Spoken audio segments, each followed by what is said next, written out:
जय हिंद मेरे दोस्तों। आपका स्वागत है आपके अपने YouTube चैनल प्रीतम एकेडमी में। तो दोस्तों हम लोग आज की इस वीडियो में जो क्लास 11 है उसका फिजिक्स का जो सेट 1 है उस पर बात करेंगे। और यह सेट बेसिकली टर्म 2 के लिए जारी किया गया है। चलिए एक एक करके सारे डिटेल सॉल्यूशन पर आते हैं हम लोग। तो जो सबसे पहला नंबर का प्रश्न है दोस्तों, ये चीज़ बताने से पहले मैं आपको एक चीज़ बता दूं कि आपका जो प्रीतम एकेडमी है, आपकी जो प्रीतम एकेडमी है, वह आप लोगों को हाथ से लिखे हुए नोट प्रोवाइड करवाती है। इसीलिए आपको समझने में कहीं कोई दिक्कत नहीं होगी। अब बाय द वे उसके बाद अगर आपको कोई दिक्कत होती है तो आप लोग कमेंट बॉक्स का ज़रूर यूज़ करें। हम लोग आपकी प्रीतम एकेडमी की टीम आपको ज़्यादा से ज़्यादा आप लोगों के रिप्लाई देने की कोशिश करेगी, आप लोगों के डाउट्स क्लियर कराने की कोशिश करेगी। तो चलिए हम लोग सेट पर आते हैं। तो सबसे पहला जो हमारा प्रश्न है, state Newton's universal law of gravitation. Newton का यूनिवर्सल जो ग्रेविटेशन लॉ है उसको आपको क्या करना है, स्टेट करना है। तो चलिए स्टेट करते हैं। मैंने एक छोटा सा यहाँ पे कुछ लिखा हुआ है, उसको पढ़ते हैं, सुनिए आप लोग। Newton's law of gravitation state that each and every body attracts each other by a force। यानी कि यूनिवर्स का आप कोई भी बॉडी ले लीजिए, ठीक ना, हाँ, वो क्या करती है, आपस में कोई दो बॉडी ले लीजिए, वो आपस में एक दूसरे को अट्रैक्ट करती है एक फोर्स के द्वारा। वही दोस्तों क्या है, यूनिवर्सल ग्रेविटेशनल एक लॉ है और कुछ नहीं है, बस इसका मतलब यही होता है। और वह जो फोर्स होता है वो क्या होता है, बड़ा G m1 into m2 by r square. यहाँ m1 और m2 क्या है, दो अलग अलग पिंडे हैं। r क्या है, इन दोनों पिंड के बीच की दूरी है। और g क्या है, गुरुत्व स्थिरांक, जिसको बोलते हैं ग्रेविटेशनल कांस्टेंट जो कहा जाता है, वो चीज़ है। आप यहाँ पे ये जो फॉर्मूला है इसको लिखने से पहले आप लोग एक छोटा सा चीज़ ऐड कीजिएगा मेरे दोस्तों, कि जो फोर्स होता है वो क्या होता है, मास के डायरेक्टली प्रोपोर्शनल होता है और डिस्टेंस के इनवर्सली प्रोपोर्शनल होता है। और उसके बाद आप लोग इस फॉर्मूला को लिखिएगा, तब आपको एग्जामिनर कहीं से भी एक नंबर नहीं काट सकता। आप लोग को ये करना है मेरे दोस्तों, ठीक, इसलिए आप लोग अपने से कर सकते हो, इसलिए मैंने नहीं लिखा। दूसरा नंबर का प्रश्न देखिए, राइट एंड डिफरेंस बिटवीन जी, छोटा जी एंड बड़ा जी। हम लोग छोटा जी और बड़ा जी बोलते हैं इसको, पर जो इसका रियल नाम है दोस्तों, छोटा जी को हम लोग एक्सेलरेशन ड्यू टू ग्रेविटी बोलते हैं और बड़ा जी को हम लोग यूनिवर्सल ग्रेविटेशनल कांस्टेंट बोलते हैं मेरे दोस्तों। तो इनके बीच में मेजर डिफरेंस यहाँ पे लिखा हुआ है, देखिए मैं बस शॉर्ट भाषा में आपको बता देता हूँ कि जो छोटा जी है वो क्या होता है कि कोई भी बॉडी अगर फ्रीली गिरती है नीचे पृथ्वी की ओर, और पता ही है आपको जो पृथ्वी क्या करता है, हर बॉडी के ऊपर ग्रेविटेशन फोर्स लगाता है। तो वो बॉडी गिर रही है तो इसका मतलब वो थोड़ी कि उस पर नहीं लगाएगा, उस पर भी लगाएगा। तो उस ग्रेविटेशनल फोर्स के कारण, पृथ्वी के द्वारा जो ग्रेविटेशनल फोर्स लग रहा है उसके कारण जो फ्रीली गिरती हुई बॉडी पर जो एक्सेलरेशन उत्पन्न होता है मेरे दोस्तों, वही छोटा जी होता है। यही चीज़ यहाँ पे लिखा हुआ है मेरे दोस्तों, मैंने आपको समझा दिया। और बड़ा जी के बारे में तो आप लोगों ने अभी थोड़ा देर ऊपर में पढ़ा ही है, ठीक। Value of g near earth surface, यानी कि जो छोटा जी का जो वैल्यू है अर्थ के सरफेस पर, वो क्या होता है, 9.8 मीटर पर सेकेंड स्क्वायर। और क्या उसके बाद लिखा हुआ है मेरे दोस्तों, देखिएगा, it's may vary from place to place. और यह हर प्लेस के साथ इसका वैल्यू चेंज होते रहता है मेरे दोस्तों। मून पर अलग होगा, पृथ्वी पर अलग है, और मार्स पर अलग होगा, सब पर अलग अलग होगा इसका मान। पर जो दोस्तों ये जो बड़ा जी है इसका एक फिक्स वैल्यू है, और ये क्या होता है, एक यूनिवर्सल कांस्टेंट होता है, ये सबके लिए लागू होता है, चाहे आप दुनिया के, यूनिवर्स के कहीं भी चले जाओ, ठीक। अब देखिए ये जो छोटा जी है depends upon the distance between masses. ये छोटा जी है वो जो मासेस यानी जो बॉडी है, जो दो बॉडी है आपकी, उसके बीच के डिस्टेंस पर ये निर्भर करता है। पर ये इंडिपेंडेंट होता है दूरी के दोस्तों, यानी कि दो मास के बीच के दूरी के इंडिपेंडेंट होता है। इसको कोई मतलब नहीं कि मास कितना दूर में है, ठीक। और इसका ऐसा यूनिट मीटर पर सेकंड स्क्वायर होता है, क्योंकि ये एक प्रकार का एक्सेलरेशन है, इसलिए मीटर पर सेकंड स्क्वायर। और देखिए उसके बाद इसका जो ऐसा यूनिट होगा बड़ा जी का, मीटर स्क्वायर पर केजी स्क्वायर दोस्तों, यही होता है, ठीक ना। आगे हम लोग मूव करते हैं। आगे का हमारा प्रश्न देखिए 3 नंबर का, right the type of the stress. आपको स्ट्रेस का टाइप बताना है, तो लॉन्गिट्यूडिनल स्ट्रेस होता है, टेंजेंशियल स्ट्रेस होता है, और एक हाइड्रोलिक स्ट्रेस होता है, आपको याद रखना है। 4 नंबर के प्रश्न पर आते हैं, why are and drops are spherical in shape. आपने देखा होगा बारिश की बूंदें स्फेरिकल शेप में होती है, क्यों, सरफेस टेंशन के कारण। ये चीज़ आपको याद रखना है। चलिए 5 नंबर के प्रश्न पर आते हैं, what is the difference between isothermal and adiabatic process. तो देखिए इनके बीच का जो मेजर डिफरेंस होता है क्या क्या, तो हम लोग बात कर लेते हैं। सबसे पहले इधर बात करते हैं। देखिए इधर लिखा हुआ है आपका आइसोथर्मल, इधर आपको लिखा गया है एडियाबेटिक प्रोसेस। ठीक, चलिए हम लोग देखते हैं इनके बीच का difference. Temperature is constant, isothermal में टेम्परेचर कांस्टेंट होता है, जबकि इसमें टेम्परेचर कांस्टेंट नहीं होता है। ट्रांसफर ऑफ हीट ऑकर्स, इसमें हीट का ट्रांसफर हो सकता है, इसमें ट्रांसफर नहीं हो सकता है। समझ में आ गया आपको। आगे देखते हैं क्या लिखेगा, हीट कैन बी एडेड और can be released in order to maintain the temperature of the system, यानी कि जो सिस्टम है उसका टेम्परेचर मेंटेन करने के लिए आप लोग टेम्परेचर को ऐड भी कर सकते हो और रिलीज भी कर सकते हो, पर दोस्तों इसमें ऐसा नहीं होता है, इसमें इस बात पर निर्भर नहीं करता है। यही चीज़ लिखा हुआ है, ठीक ना। और एक पॉइंट है आप लोग को देख लेना है, ये चीज़ आप लोगों ने पढ़ा होगा।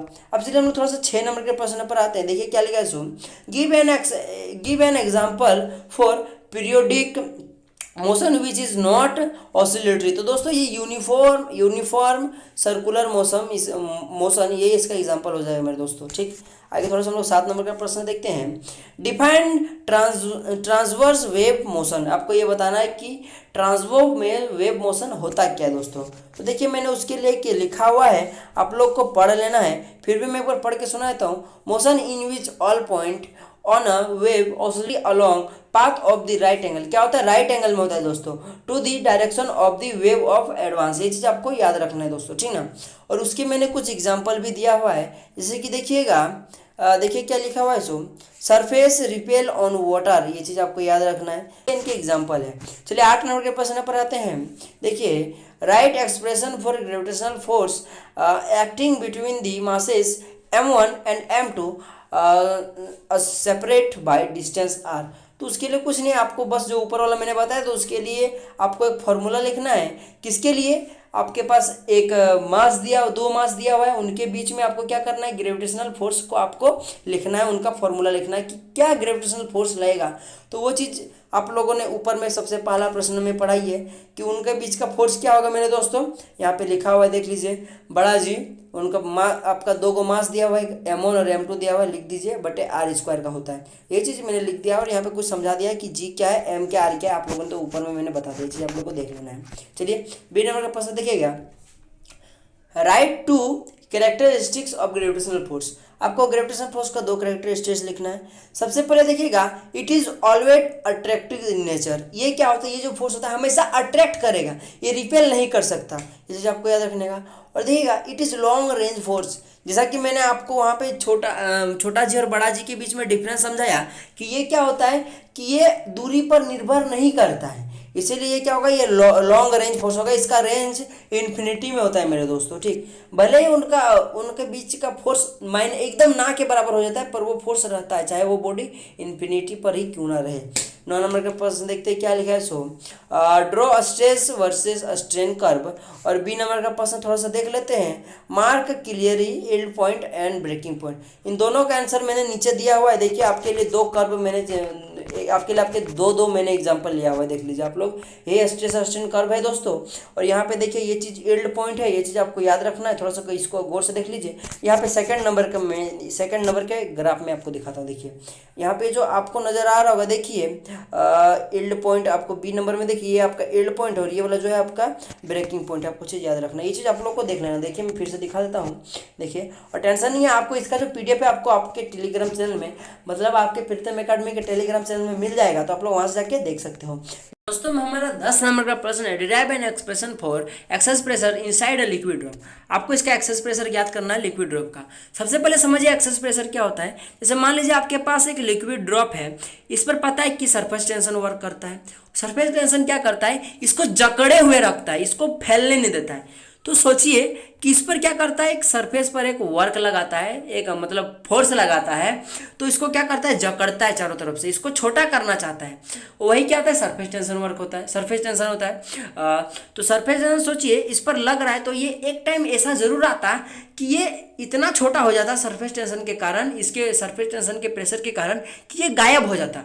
लेकिन क्या ऐसा होता है, नहीं होता है। क्यों नहीं होता है, यानी कि जाहिर सी बात है कि जरूर इस पर कोई एक अंदर से कोई बाहर तरफ एक फोर्स लग रहा होगा, अंदर से कोई एक बाहर तरफ फोर्स लग रहा होगा जो सरफेस टेंशन को, उस लिक्विड ड्रॉप को एकदम सिकुड़ा के गायब करने नहीं देता है। इस तरह करके बाहर तरफ एक फोर्स लग रहा होगा, तो वही फोर्स को हम लोग क्या एक्सेस प्रेशर कहते हैं। उसी का आपको एक्सप्रेशन डिराइव करना है। जैसे लेकर देख लीजिए, ये पहले आपका एक क्या था, एक आपका लिक्विड ड्रॉप था, यहाँ पे एक सरफेस टेंशन लग रहा था, तो जो एक्सेस प्रेशर है उसके कारण वो कुछ दूरी फैल गया, वो dr डिस्टेंस बढ़ गया। वही लिखा हुआ है, p क्या है यहाँ पे देखिए एक्सेस प्रेशर है, और उसके बाद p एक्सेस प्रेशर है, उसके बाद s जो है यहाँ पे देखिए सरफेस टेंशन है, s सरफेस टेंशन है, r क्या है radius of the initial liquid. मैंने अपने भाषा में लिखा हुआ है कि पहले जो लिक्विड था फैलने से पहले उसका रेडियस r है, ठीक, बड़ा r है, और dr जो है मेरे दोस्तों वो क्या है, जो लिक्विड फैल गया यानी कि इंक्रीज इन रेडियस, यहाँ पे ये जो रेडियस बढ़ा वही क्या दिया, ठीक। आगे हम लोग देखते हैं, तो हमको इसका क्या ज्ञात करना है, हमको एक्सेस प्रेशर ज्ञात करना है। तो देखिए सबसे पहले हम लोग ज्ञात करेंगे work done by the excess pressure. तो work done by the excess pressure क्या होता है, कोई भी वर्क डन का फॉर्मूला क्या होता है, एफ इंटू मतलब फोर्स इंटू डिस्प्लेसमेंट होता है। तो फोर्स क्या लगा हुआ है, एफ लगा हुआ है, और डिस्प्लेसमेंट क्या हुआ दोस्तों, ये जो छोटा वाला डिस्प्लेसमेंट हुआ डी आर वो वाला, ठीक। तो इसका हम लोग और एक चीज यहाँ पे कुछ कर सकते हैं क्या, कि फोर्स की जगह पे हम लोग पी इंटू ए लिख सकते हैं, प्रेशर इंटू एरिया लिख सकते हैं, वो चीज़ मैंने लिख दिया। और प्रेशर का प्रेशर और एरिया इसका क्या है दोस्तों, ये क्या एक प्रकार का स्फेरिकल शेप है, इसीलिए क्या हो जाएगा पाई आर स्क्वायर। चूंकि हम लोग इस यहाँ पे इस जो पहले जो आपका इनिशियल जो ड्रॉप था उस पर बात करेंगे, इसलिए हम लोग पाई आर स्क्वायर, तो यहाँ पे आर क्या बड़ा आर लिखेंगे, इसीलिए हम लोग, इसलिए यहाँ पे क्या हो जाएगा टोटल ओवरऑल क्या हो जाएगा P into 4 pi r square into d r. ये आपका एक आप यहाँ पे आपका एक मान आएगा, इसी को आपको क्या करना है, इक्वेशन 1 मान लेना है। और फिर आपको यहाँ पे और एक चीज़ यहाँ पे दिमाग लगाना है, देखिए कि यहाँ पे क्या हो रहा है कि इस लिक्विड पर सरफेस टेंशन वर्क कर रहा था, पर यहाँ पे कुछ दूरी ये क्या हुआ, घटने की जगह बढ़ जाता है, इसीलिए उसका जो सरफेस पर होता है एक एनर्जी स्टोर होता है सरफेस एनर्जी पर, और वो जो सरफेस एनर्जी स्टोर होता है उसका जो फॉर्मूला होता है वो एक वर्क के रूप में स्टोर होता है, और वो जो फॉर्मूला होता है वो क्या होता है, surface tension into increase in area. अब तो वही चीज़ हम लोग करेंगे, सरफेस टेंशन का ऐसा रहेगा, और इंक्रीज इन एरिया क्या हो जाएगा 4 पाई, और 4 जो आपका ये जितना इंक्रीज हुआ एरिया यानी कि यहाँ से यहाँ तक का टोटल का डिस्टेंस, यानी कि इस बड़ा वाला सरफेस और इस छोटा वाला सरफेस, यानी कि आपको बड़ा वाला ये सरफेस मतलब ये जो बड़ा वाला आपके पास स्फेरिकल बॉडी है उसको आपको इस छोटे वाले स्फेरिकल बॉडी से क्या करना है, मतलब बड़े वाले को आपको क्या करना है, छोटे वाले से घटा देना है। तो आप इस तरह कीजिएगा तो आपको जो इंक्रीज इन एरिया मिल जाएगा। और यही चीज़ का मैंने यूज करते हुए दोस्तों मैंने यहाँ पे इंक्रीज, यही चीज़ का यूज करते हुए मैं यहाँ पे एक मान पर पहुँचा हूँ, और वो मान क्या है 4 पाई एस इंटू 2 आर डी, इसी को आप लोग इक्वेशन नंबर 2 मान लीजिए। और चूंकि दोनों ही क्या वर्क डन है, यानी कि जाहिर सी बात है कि दोनों का वर्क डन जो भी होगा, भले यहाँ पे न्यूमेरिकली यहाँ देखें, न्यूमेरिकली मतलब यहाँ पे फॉर्मूला के हिसाब से दोनों अलग अलग है, पर मान तो एक ही होगा क्योंकि एक ही चीज़ का वर्क डन है। तो इसीलिए हम लोग इक्वेशन 1 और इक्वेशन 2 को क्या कर सकते हैं, इक्वल कर सकते हैं, और आपस में इक्वल करने के बाद जो चीज़ कैंसिल आउट होगा उसको कैंसिल आउट करने के बाद आपको फाइनली 2s बाय आर मिलेगा, और यही दोस्तों एक्सेस प्रेशर होगा दोस्तों। तो इस तरह करके हमारा जो ये 10 नंबर का डिराइव हो जाता है। चलिए अब हम लोग थोड़ा सा बात करते हैं 11 नंबर पे। देखिए what is the simple pendulum, आपको सिंपल पेंडुलम का आपको यहाँ पे डेफिनेशन बताना है। देखिए यहाँ पे एक इस प्रकार का आपके पास एक सरफेस होता है जो कि एक फिक्स सरफेस होता है, और यहाँ से आपको एक रस्सी लटका दीजिए, और यहाँ पे यहाँ पे कुछ मास दे दीजिए आप लोग, ठीक ना। यही दोस्तों सिंपल पेंडुलम होता है। उसी के लिए मैंने कुछ यहाँ पे लिखा हुआ है, आप लोग वाला पढ़ लेना, आपको समझ में आ जाएगा, बहुत ही आसान भाषा में लिखा हुआ है। दूसरा नंबर का देखिएगा, right N expression for time period of a simple pendulum. इसके लिए आपको एक टाइम पीरियड का जो सिंपल पेंडुलम का जो टाइम पीरियड होता है उसके लिए आपको एक एक्सप्रेशन लिखना है। तो दोस्तों टाइम पीरियड को बेसिकली हम लोग बड़ा टी से सूचित करते हैं, और उसका जो फॉर्मूला आ जाएगा बड़ा T equal to 2 pi root under L by G. यहाँ पे दोस्तों देख लीजिए कौन कौन सा टर्म है क्या क्या है। सो यानी कि एल जो है लेंथ ऑफ द स्ट्रिंग है, ठीक ना, और जी क्या है, एक्सेलरेशन ड्यू टू ग्रेविटी, ठीक ना, ये चीज़ आप लोग को समझ में आ चुका होगा। चलिए सी नंबर के प्रश्न पर आते हैं। What is the effective length of the second pendulum. सबसे पहले तो आप लोग को ये चीज़ निकालने से पहले चीज़ याद रख लीजिएगा कि time period of the second pendulum, क्योंकि सेकंड पेंडुलम कहा है इसलिए इसका टाइम पीरियड 2 सेकंड होता है दोस्तों। बस इस फॉर्मूला में पुट कर दीजिएगा तो आपको यहाँ नहीं, इस फॉर्मूला आप लोग पुट कर दीजिएगा तो आप लोग को फाइनली जो रिजल्ट मिलकर आएगा 0.994 मीटर, या फिर सेंटीमीटर में भी यहाँ पे मैंने आंसर लिख दिया है, आपको यही चीज़ निकल कर आ जाएगा। ठीक, ये चीज़ आप लोग को तो समझ में आ चुका होगा। चलिए अब 12 नंबर के प्रश्न पर आते हैं।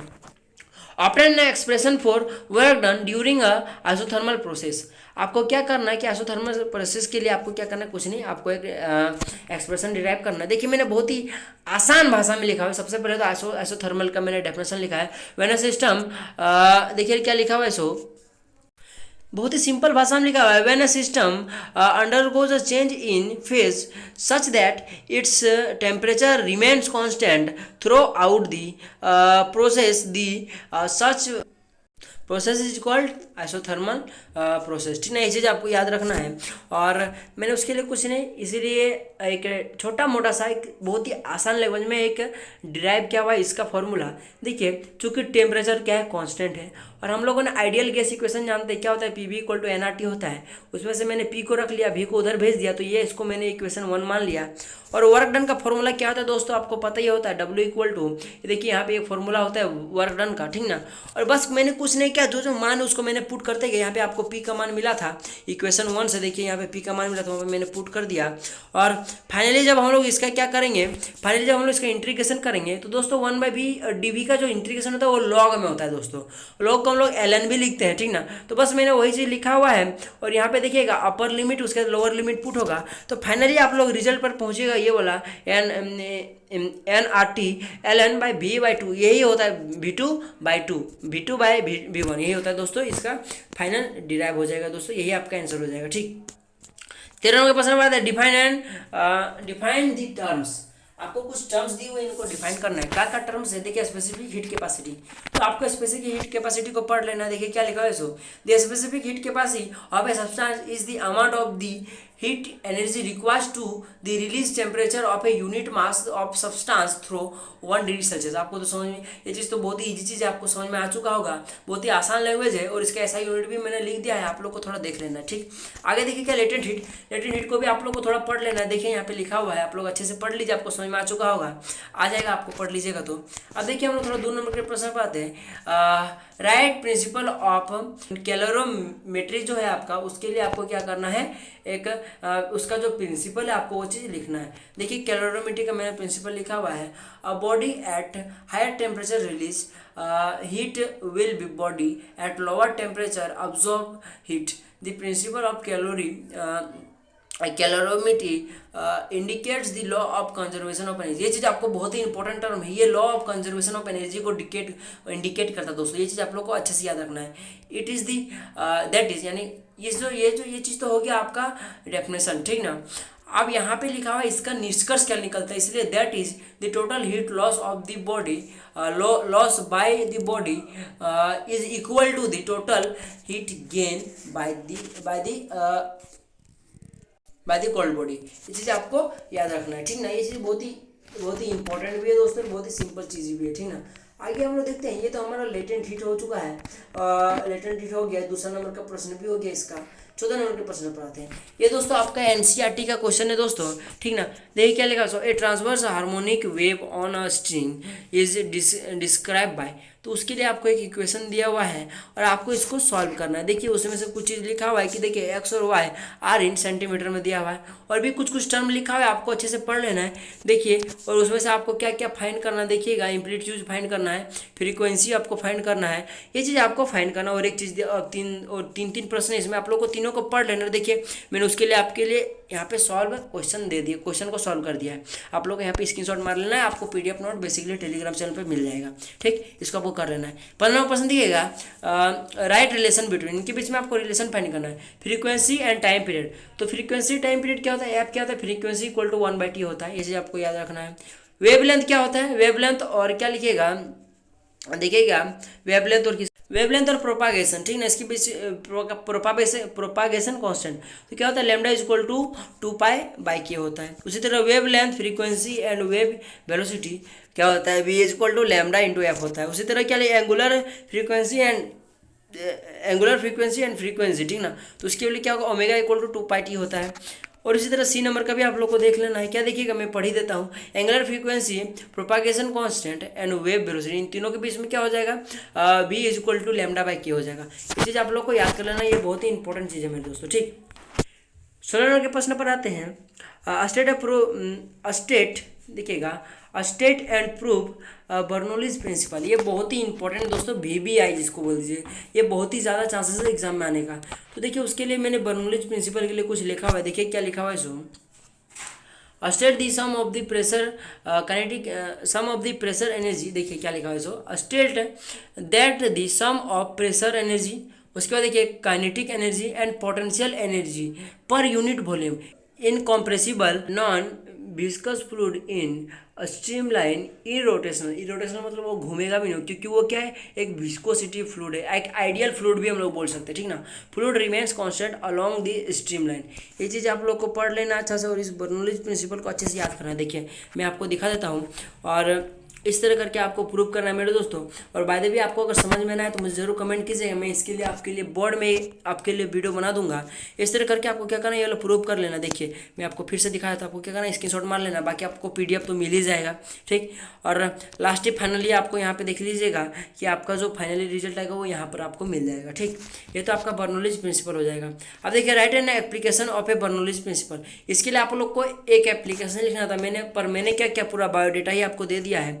देखिएगा यहाँ पे एक नंबर मैंने दो बायोडाटा इसके लिखा है, तो आपको क्या लिखना है अट्रैक्ट्स बिटवीन, देखिए मैंने यहाँ पे क्या लिखा हुआ है इसमें attraction between two closely parallel moving boats, ये चीज़ आपका एक एग्जांपल हो जाएगा। और एक मैंने एरोप्लेन वाला यहाँ पे एग्जांपल दिया हुआ है, आप इसको पढ़ के भी समझ सकते हो, वरना आप बस यही चीज़ दो छोटा पॉइंट को लिख दीजिएगा तो आपको नंबर मिल जाएगा। पर मैंने आपको समझाने के लिए, मतलब आपका सुविधा, आपको पढ़ के सब कुछ समझ में आ जाए, अच्छे से आपका कॉन्सेप्ट क्लियर हो जाए, इसलिए मैंने इतना कुछ लिख दिया, ठीक है। 17 नंबर का क्वेश्चन आता है डिफाइन ग्रेविटेशनल पोटेंशियल। तो ग्रेविटेशनल पोटेंशियल आपको डिफाइन करना है, तो उसके लिए मैंने एक छोटा सा बायोडाटा लिखा हुआ है। The gravitational potential at a point in the gravitational field of a body is defined as the amount of the work done is during body of a unit mass from infinity to point.